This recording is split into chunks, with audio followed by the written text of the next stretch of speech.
विश्वरत्न Bodhisattva doctor Babasaheb Ambedkar आणि ज्या ज्या महापुरुषांनी महानायकांनी आमच्या हक्काची अधिकाराची लढाई लढली त्या सर्व महापुरुषांना महानायकांना मी त्रिवार वंदन करतो।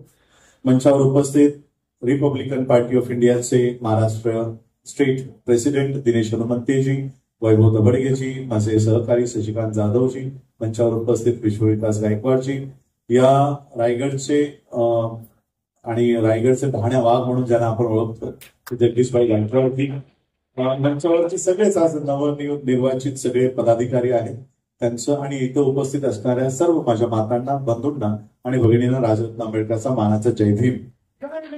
आजचा हा उत्साह आणि जास्तीत जास्त तरुण मंडळींचा सहभाग हा बघताना मला असं वाटायला लागलं की काही लोकांनी काही वर्षापूर्वी पुस्तकं पण लिहिली होती की आंबेडकर चळवळ संपली, अशा आशयाची पुस्तकं लिहिली, अशा आशयाची भाषणं केली। पण आज मला त्यांना हे चित्र दाखवावंसं वाटतं की आंबेडकर चळवळ संपली नाही, आंबेडकर चळवळ तरुण झाली, आता ती एका तारुण्यामध्ये आलेली आहे, अशा आज आजचं हे चित्र आज बघायला मिळतंय। आज आपण रिपब्लिकन पार्टी ऑफ इंडिया बघा, नुसतं पक्ष उभं करत नाही होत आपण, हा पक्ष नाही, एक मुवमेंट म्हणून आपण उभी करत आहोत। आज ज्या पद्धतीने आमचं प्रतिनिधित्व शून्य होत चाललेलं आहे, बौद्धांची अनुसूचित जातीची मतं कुठेतरी कुजवली जात आहेत आणि म्हणून या मतांचं रूपांतर सीटांमध्ये व्हावं, या मतांचं रूपांतर प्रतिनिधित्वामध्ये व्हावं याकरिता आज आम्ही तो स्टँड घेतलेला आहे। आणि म्हणून मला अनेक वेळा ऑफर होत्या की तुम्ही हा पक्ष काढा, तो पक्ष काढा, आमच्या पार्टीमध्ये या, आमच्या पार्टीमध्ये या, तुम्हाला राज्यसभा देतो, तुम्हाला MLCs देतो। आणि मग हा सगळा विचार आहे, सगळे ऑफर्स असताना आमच्या मनामध्ये, माझ्या मनामध्ये होतं की बाबासाहेब आंबेडकरांची पार्टी असताना आम्हाला दुसऱ्याच्या पार्टीमध्ये जाऊन काय काम करायचंय आणि म्हणून उभी करीन तर बाबासाहेब आंबेडकरांचीच पार्टी उभी करीन आणि इतर पार्ट्यांचे झेंडे आम्ही हातात घेणार नाही। मला वाटतं सगळ्यात आधी 2010 साली जगदीशभाई गायकवाडांनी मला या ठिकाणी आमंत्रण दिलं होतं आणि 6 डिसेंबरला चैत्यभूमीला शिवाजी पार्कला त्यांनी मला भाषण करण्याची पहिली संधी उपलब्ध करून दिली होती आणि आजही माझं ते भाषण त्याच्यावर मी ठाम आहे। त्यावेळीसही मी सांगितलं होतं की हे ठिगळं लावलेली झेंडे आपल्या हातात घेण्यापेक्षा बाबासाहेबांनी दिलेला निळा झेंडा हा तुमच्या हातामध्ये घ्या। त्यामुळे बाबासाहेब आंबेडकरांची रिपब्लिकन पार्टी ऑफ इंडियाची तत्व इतकी कमजोर आहेत की आम्हाला स्वतंत्र वेगळा पक्ष काढावा। काय बाबासाहेब आंबेडकरांनी ठरवून दिलेली धोरणं रिपब्लिकन पार्टी ऑफ इंडिया, त्यांचे ऑब्जेक्टिव्ह एवढे कमजोर वाटले की आम्हाला एक नवीन पार्टी रजिस्टर करावी लागते, बाबासाहेबांच्या रिपब्लिकन नावापासून फारकत घ्यावी लागते। बाबासाहेब आंबेडकरांची तत्व आज संपूर्ण जग मान्य करतोय आणि आम्ही बाबासाहेबांनी दिलेलं हे नाव सोडत चाललेलो। बाबासाहेबांनी दिलेलं पक्षाचं नाव काय आहे? Republican Party of India. इंग्लिशमध्ये बाबासाहेब आंबेडकरांनी त्यांच्या जीवनात जितकेही संघटना काढल्या, या इंग्रजी भाषेमध्ये बाबासाहेबांनी त्या संघटना काढल्या। या रिपब्लिकन पार्टी ऑफ इंडियाचं बघा, आज आपण बाबासाहेबांची तत्व सोडतोय, आम्ही आमच्या पक्षाची नावं बदलतोय, पक्षाचे झेंडे बदलतोय आणि त्याच बाबासाहेब आंबेडकरांचं तत्व कोण उचलत आहे? बाबासाहेब आंबेडकरांनी जो धम्म स्वीकारला त्या धम्माचं प्रतीक काय आहे? काय आहे धम्माचं प्रतीक? कमळ हे बुद्ध धम्माचं एक प्रतीक आहे। ते चिन्ह कोण घेत आहे? बीजेपी। म्हणजे बाबासाहेबांनी ठरवून दिलेले तत्व कोण उचलत आहे? बीजेपी।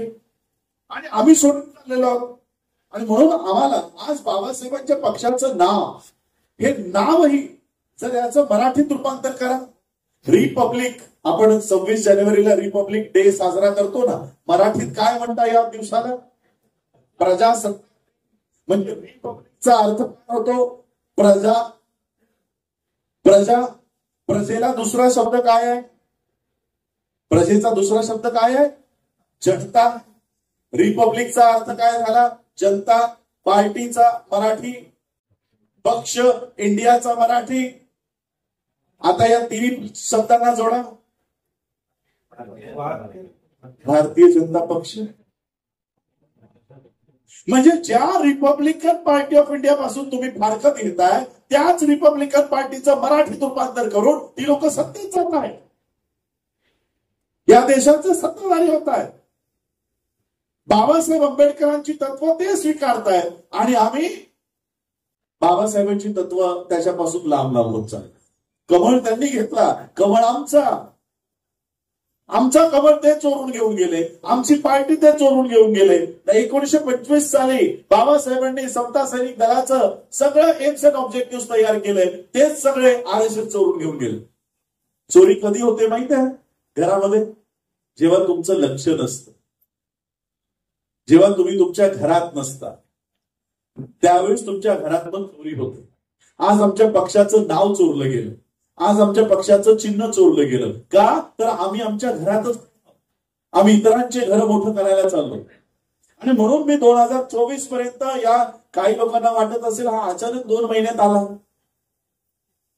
ही लोक जी आली, भले जगदीश भाईंनी इथे बोलवली असेल तुम्हाला, पण तुम्ही 2 महिन्यात राजरत्न आंबेडकरला ऐकायला आलेलं नाही आहात.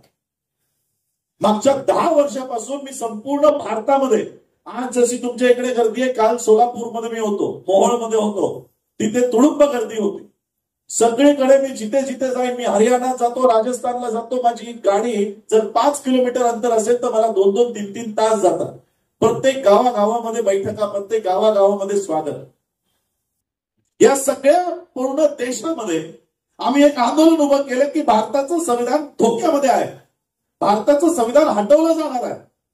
आणि म्हणून आज त्या पद्धतीने लोक जागृत झाली. जागृत झाल्यानंतर काय झालं, म्हणजे आमची फसवणूक बघा कशी होत चालली. आम्ही लोकांना जाणं तर केलं, मतं कुणाला द्यायची, काय द्यायची, हे सगळं कुणाला नाही द्यायची, हे सगळं जागा केलं, पण त्या मशीनवर आमचं बटनच नाही. लोकांच्या मनात आलं की बीजेपीला पाडायचंय, पण बीजेपीला पाडायचंय याचा अर्थ आम्हाला काँग्रेसला निवडून आणायचंय का, राष्ट्रवादीला निवडून आणायचंय का, शिवसेनेला निवडून आणायचं, असा होत नाही. म्हणजे आम्ही प्रचार करतोय, पण त्या मशीनवर आमचं बटनच नाही. मी पॉलिटिकल पार्टी उभी करत नाहीये, तुम्हा लोकांना त्या मशीनवर पर्याय उभा करतोय की माझं बटन, हक्काचं बटन, माझं हक्काचं फळ. मी मुंबईच्या एका सभेमध्ये, भारतीय बौद्ध महासभेचा कार्यक्रम होता, सगळं एक्सप्लेन केलं की काय पार्टी, कसं काम चाललंय. मला लोकांनी येऊन खाली विचारलं, तुमचं भाषण अप्रतिम होतं, सगळं आम्हाला पटलं, आम्हाला सांगा आमचा पर्याय काय आहे, आम्ही कुणाकडे जायचं, या पार्ट्यांमधनं आमची पार्टी कोणती. बघा, माझ्याहून लहान असेल आदित्य ठाकरे, आदित्य ठाकरे माझ्याहून लहान असेल, प्रबोधनकार ठाकरेची ती 3री पिढी, बाबासाहेबांची मी 3री पिढी, हे माझ्या आजीचा, पणजीचा आणि माझा फॅमिली फोटो इथं आहे. फॅमिली फोटो, ते माझे सख्खे आजोबा इथे कोपऱ्यात बसलेले आहेत. पण आदित्य ठाकरेला जर राजकारणात यायचं असेल तर उतरल्या उतरल्या तो मंत्री म्हणतो की नाही. आणि मला जर राजकारणात यायचं असेल तर मला काय सांगितलं जातं, कोणता वाला आरपीआय ए मध्ये जाणार की आरपीआय गवईमध्ये जाणार की आरपीआय कवाडीमध्ये जाणार, माझ्यासमोर काय चित्र उभं करून ठेवलं. हा माझा प्रश्न नाहीये, या संबंध तरुणांचा प्रश्न आहे की माझी पार्टी कोणती, या सगळ्या पार्ट्यांमधली माझी पार्टी कोणती. आणि म्हणून तुम्हा लोकांना काही लोक सांगतील की अजून एक गट तयार झाला, अजून एक गट तयार झाला. लक्षात घ्या, आरपीआय आता गटमुक्त होतोय. मी गट उभा करत नाही, पर्याय उभा करतोय. आता गट नाही, आता पर्याय, आणि पर्याय म्हणजे आरपीआय. अशा पद्धतीने ही पार्टी तुम्हा लोकांपर्यंत घेऊन येतोय. बाबासाहेबांचं हे घर मजबूत करा. माझ्या भाषणाचा वापर इंडिया आघाडीने करून घेतला, माझ्या भाषणाचा वापर एमव्हीए करून घेतला.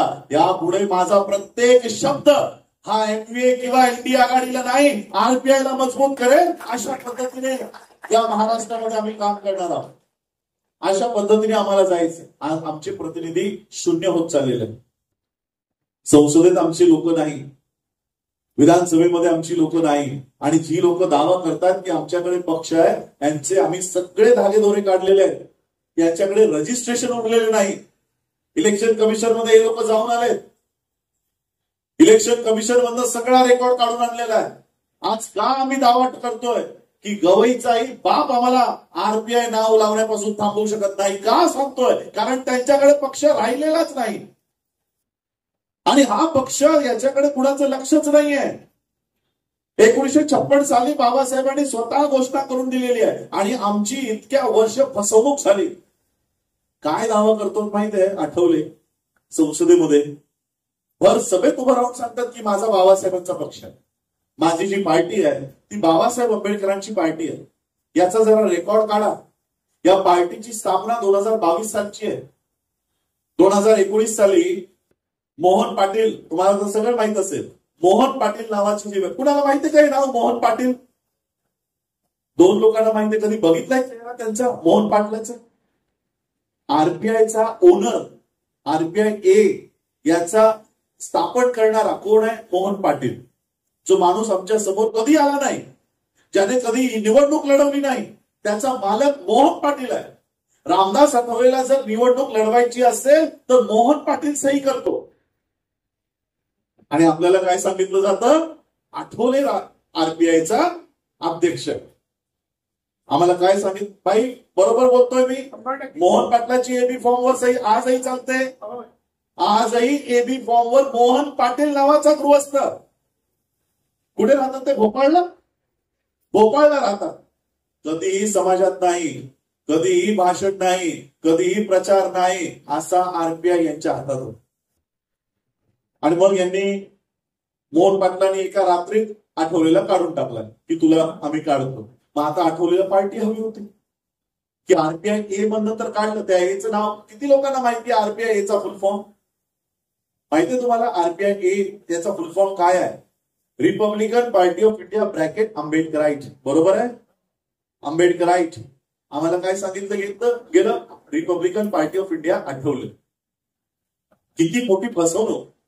आणि मग 2022 ला यांच्यासमोर प्रश्न उभा राहिला की मला या पक्षाने तर काढून टाकलं. हे कुणाला माहिती आहे का? आरपीआय ए मधनं आठवलेलं काढून टाकलं होतं?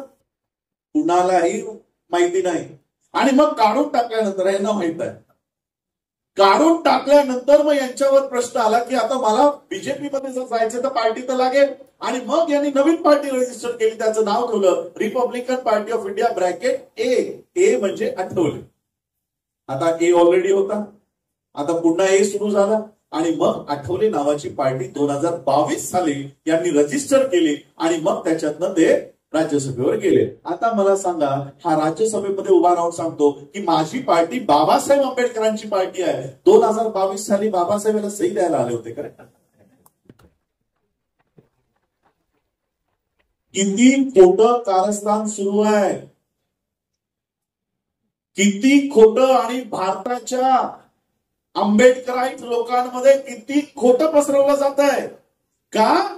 तर आम्ही तिकडे उभं राहून दावा करायला तयार नाही की याची पार्टी बाबासाहेबांची पार्टी नाही म्हणून. आम्ही काय करतोय?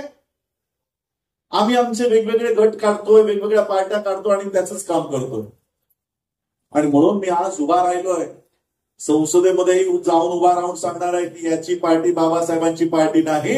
आमची बाबासाहेब आंबेडकरांनी 30 सप्टेंबर 1956 साली रजिस्टर काढलेली, घोषणा केलेली खरी आरपीआय आज मी घेऊन चालत आहे. हे महाराष्ट्राच्या आणि भारताच्या जनतेला सांगा. आणि त्यासाठी मला तुम्हाला सगळ्या तरुणांचा सहभाग हवा. ते काम एकट्या दुकट्याचं नाही. काय माझा बेंचमार्क म्हणजे काय म्हणतो आपण की ज्याला आपण बघतोय कुणाला आम्हाला टफ द्यायचंय. अमित शहाचा एक नारा होता, 1 बूथ 20 युथ.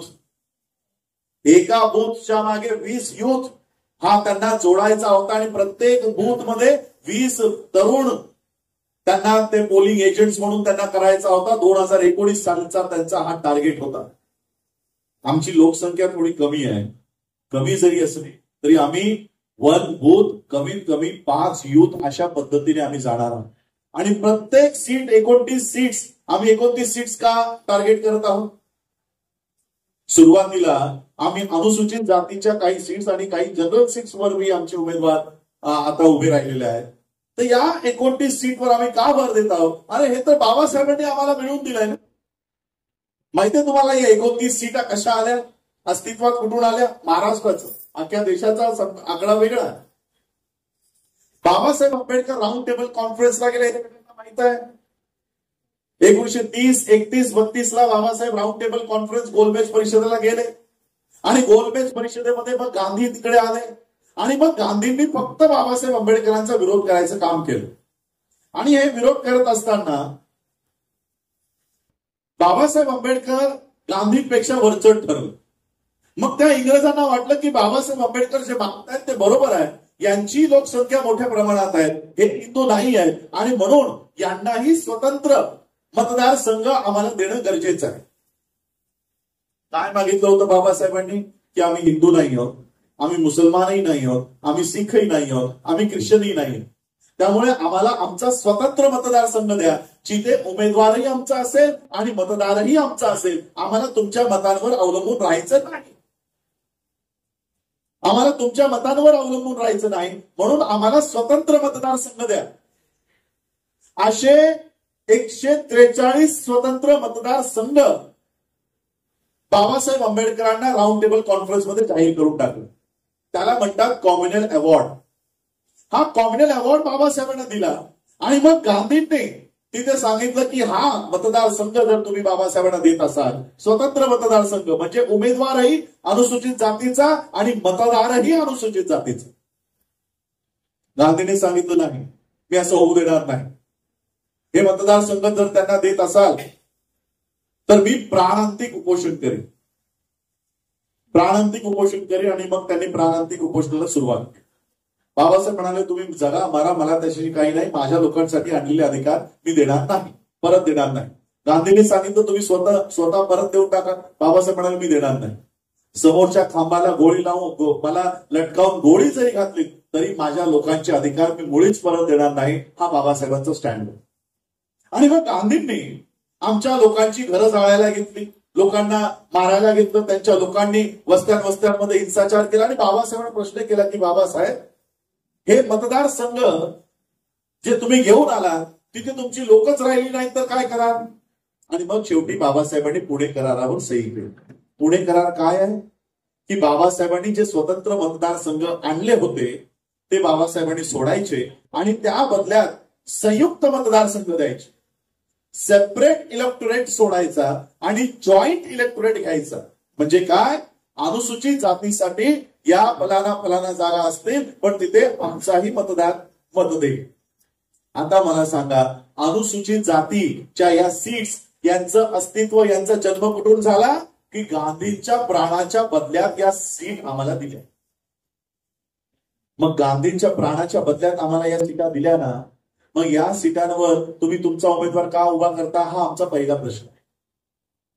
गांधींच्या जीवनदानाबद्दल दिला ना, मग गांधी मेल्या तुमचा करार संपला की काय?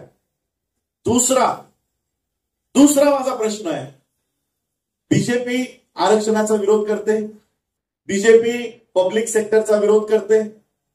बीजेपीचे निर्मला सीतारामनने संसदेत उभं राहून भाषण केलंय की आम्ही 2 वर्षात सगळे सरकारी क्षेत्र खासगी करणार आहोत, सगळे सरकारी पब्लिक सेक्टर्स आम्ही विकून टाकणार आहोत. माझा प्रश्न बीजेपीला हा आहे, जर तुमचा आरक्षणाला विरोध आहे, जर तुमचा पब्लिक सेक्टरला विरोध आहे, मग आरक्षित सीटांवर तुम्ही तुमचा उमेदवार का उभा करता?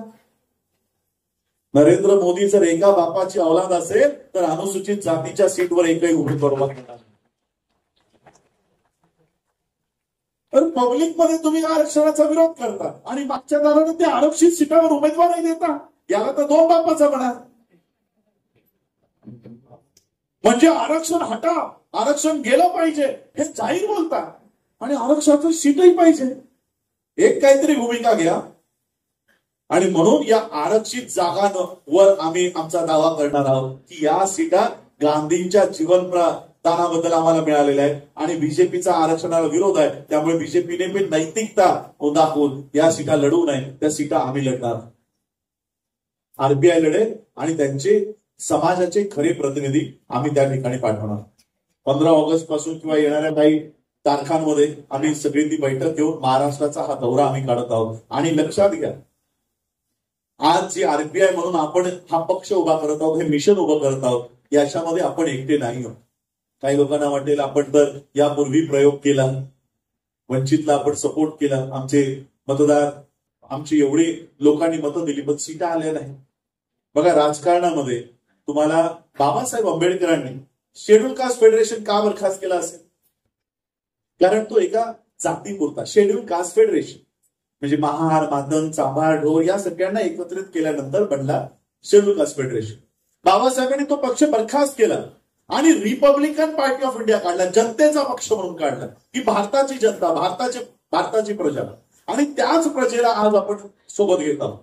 आज घडीला मनोज जरांगे पाटलांचा मला संपूर्ण अनुसूचित जातीच्या सीट्सवर पाठिंबा मिळालेला आहे, की जितकेही अनुसूचित जातीच्या सीट्स आहेत तिथे मराठा 50 ते 58,000 मतदार आमचा प्रत्येक अनुसूचित जातीच्या सीटवर आहे. ही सगळी मतं आम्ही तुम्हाला देऊ का, तर हा आंबेडकर त्या मनोज जरांगे पाटलाच्या सोबत बरोबरीने पहिल्या दिवसापासून.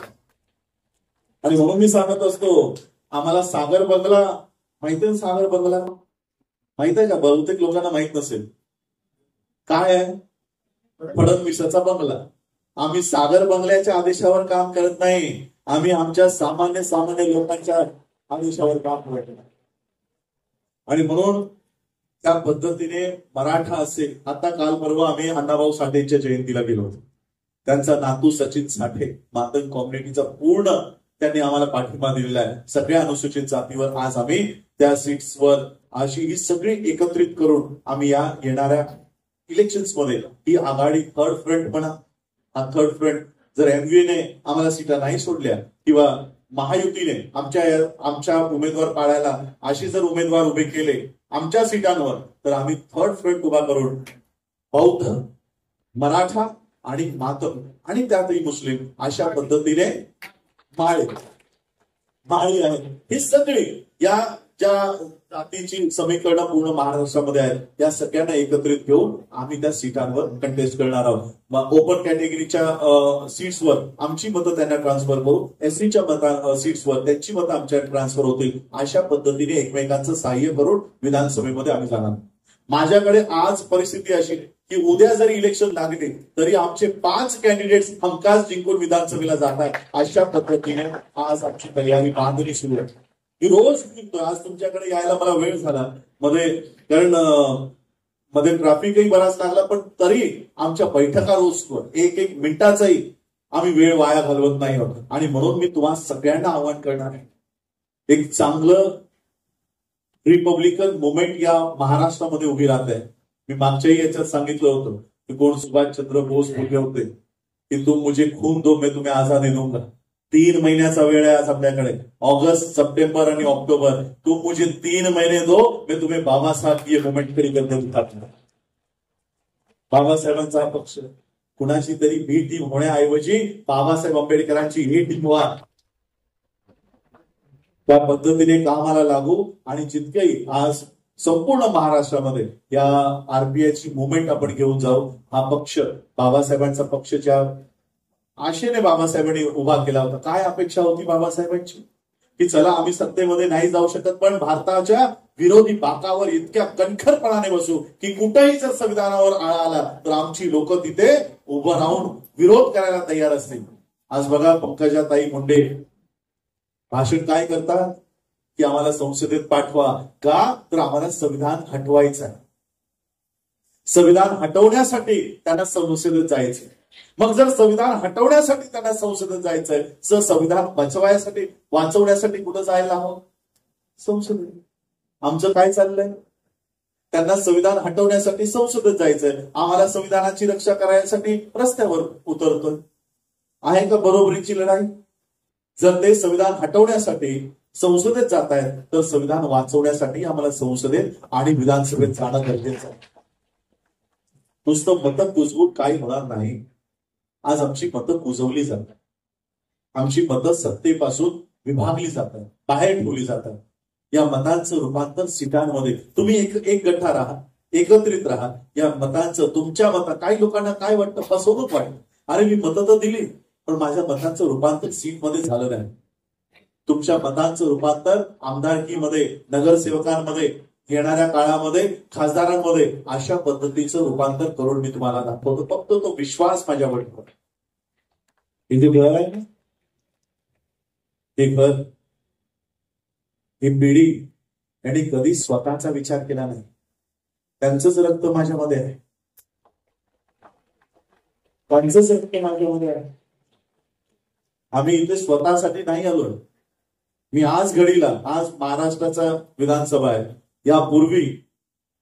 यापूर्वीच मी वर्ल्ड फेलोशिप ऑफ बुद्धिस्टच्या 138 देशांचं संघटन आहे. 138 त्या 138 देशांच्या संघटनेचा सचिव म्हणून मी आजही काम बघतो.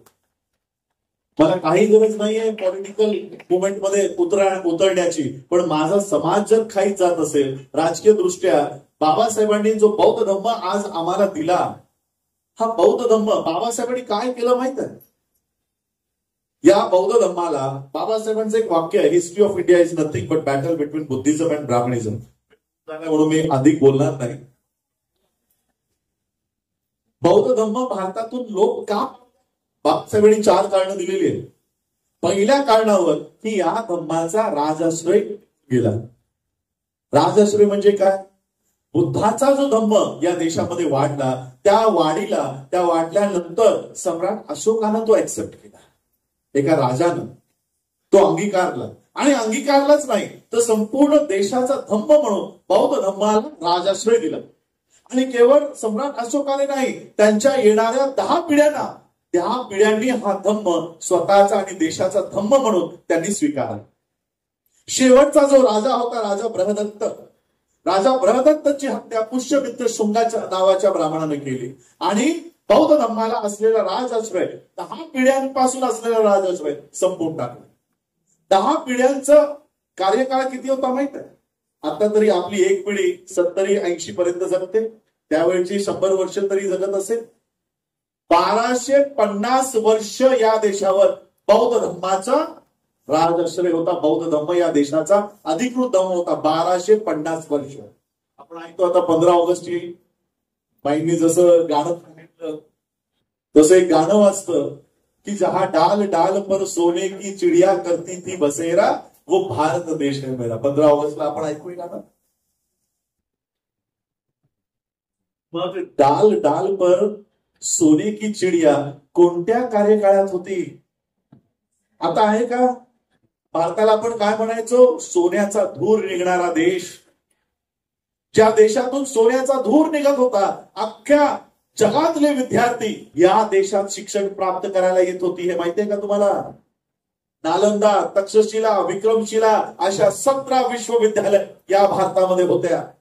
अख्ख्या भारताचं व्यापाराचा केंद्रबिंदू. याच तुमच्या रायगडमध्ये अनेक समुद्राचे मार्ग आहेत. या मार्गाच्या आजूबाजूला लेण्या सापडतात. हे सगळे परदेशी नागरिक या देशात यायचे ते केवळ व्यापार करण्यासाठी, आणि जाता जाता त्यांना वाटायचं अरे या बुद्धाच्या धम्माच्या देशात आम्ही आलो, आणि म्हणून ते लेण्या कोरून करत जायचे. तुमच्या सीबीडी सेंट्रल बिझनेस डिस्ट्रिक्ट आहे. असे अनेक ग्रीक राजे या देशात येऊन गेले. मी ग्रीसमध्ये जाऊन आलो. ग्रीसमध्ये बुद्धाचं म्युझियम आहे तिकडे, ग्रीसमध्ये आहे, तिकडे मी जाऊन आलो. ही सगळी देशातली लोक भारतामध्ये यायची. कुणाच्या कार्यकाळात? बुद्धाच्या कार्यकाळात. आणि मग तो बुद्धाचा कार्यकाळ संपला, शासन संपला. पुष्यमित्र शुंगाने प्रतिक्रांती केली आणि हा धम्म या देशातून नष्ट केला. आणि मग उदय झाला डॉक्टर बाबासाहेब आंबेडकरांचा. अनेक वर्षानंतर आजची माझी पिढी काय आहे माहित आहे? हा जो परिवार आहे, फक्त तुम्हाला 4 लोक दिसत आहेत. ही 5वी पिढी आहे बाबासाहेबांची. त्याच्या आधीच्या 4 पिढ्या काय करत होत्या माहित आहे?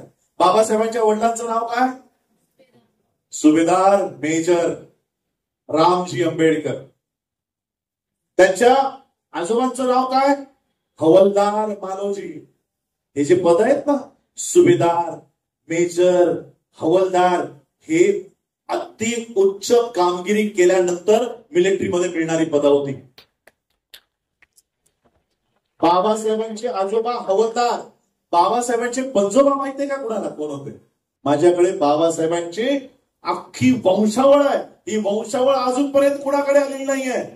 आम्हाला आता अंबाण्याच्या वंशावळ दाखवल्या जात आहे ना सोशल मीडियावर. अंबानाची वंशावळ आली. आम्हाला बाबासाहेबांची वंशावळ माहित नाही. बाबासाहेबांच्या पंजोबांची समाधी आजही औरंगाबादच्या छावणीमध्ये आहे, मिलिटरी कॅम्पमध्ये आहे. बाबासाहेब आंबेडकरांची आई मुरबाडकर फॅमिली, जरा या. त्यांची अख्खी फॅमिली पिढ्या हे मिलिटरीतले अख्खी फॅमिली मिलिटरीमध्ये होते. काय करत होते मिलिटरीत? काय करत होते माहित आहे? ब्रिटिशरांनी जसंही भारतामध्ये पदार्पण केलं आणि त्यांनी या देशामध्ये सैनिकांची भरती सुरू केली, सगळ्यात आधी या लोकांनी धाव घेतली. का? तर माझ्या समाजाला मागच्या 2,500 वर्षापासून यांनी अस्पृश्य तयार करून ठेवलंय, अस्पृश्य बनवून ठेवलंय. या अस्पृश्यतेतून बाहेर पडायचं असेल तर या लोकांकडे शिरोड हत्यार आपल्या हातात घेतलं पाहिजे. या ब्राह्मणी व्यवस्थेला जर संपवायचं असेल तर आम्हाला यांच्यामध्ये प्रवेश करून तो हत्यार, शिक्षण हे आतमध्ये घेतलं पाहिजे. बाबासाहेबांचे पणजोबा, बाबासाहेबांचे खापर पणजोबा हे मिलिटरीत गेले, मिलिटरीत गेले, शिक्षण घेतलं आणि 2,500 वर्षाची गुलामगिरी तोडण्यासाठी त्यांनी सुरुवात केली. पण त्यांना त्यांच्या आयुष्यात ते जमलं नाही, खापर पणजोबाला जमलं नाही. म्हणून खापर पणजोबानं दुसरी पिढी तयार केली की मला जमलं नाही, माझ्या आयुष्यात जे काम मला जमलं नाही ते तुम्ही करा. म्हणून बाबासाहेबांच्या खापर पणजोबानं बाबासाहेबांच्या आजोबांना तयार केलं. हवालदार मालोजींना त्यांच्या आयुष्यात या 2,500 वर्षाच्या गुलामगिरीतून त्यांच्या समाजाला बाहेर काढता आलं नाही. म्हणून त्यांनी त्यांच्या मुलालाही मिलिटरीमध्ये टाकलं आणि मग त्यांना तयार केलं की मला हे शक्य झालं नाही, हे तुम्ही करा. आणि ते सुभेदार झाले, मेजर झाले आणि त्यांना त्यांच्या आयुष्यामध्ये हे काम करता आलं नाही. त्या समाजाला 2,500 वर्षाच्या गुलामगिरीतून सोडवता आलं नाही आणि म्हणून त्यांनी त्यांच्या पुढच्या पिढीला तयार केलं आणि मग तयार झाले डॉक्टर भीमराव रामजी आंबेडकर.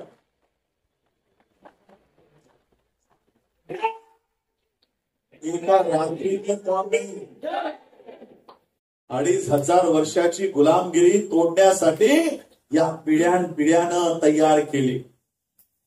7 पिढ्यांनी बाबासाहेबांना तयार केलं. हे मुकुंदराव जे बसलेत ना, बाबासाहेबांच्या मोठ्या भावाचे चिरंजीव, मोठ्या भावाचे. रामजींची नोकरी गेली, पेशव्यांनी महार बटालियन बंद करायला लावली आणि रामजींची नोकरी गेली. रामजींना वाटत होतं की मी माझा मुलगा तयार करीन, या अस्पृश्य व्यवस्थेच्या याच्यातून सोडवण्यासाठी मी माझ्या मुलाला तयार करत होतो. पण आता माझी नोकरी गेली, माझ्याकडे पैसे नाही, मी माझ्या मुलाला कुठून शिक्षण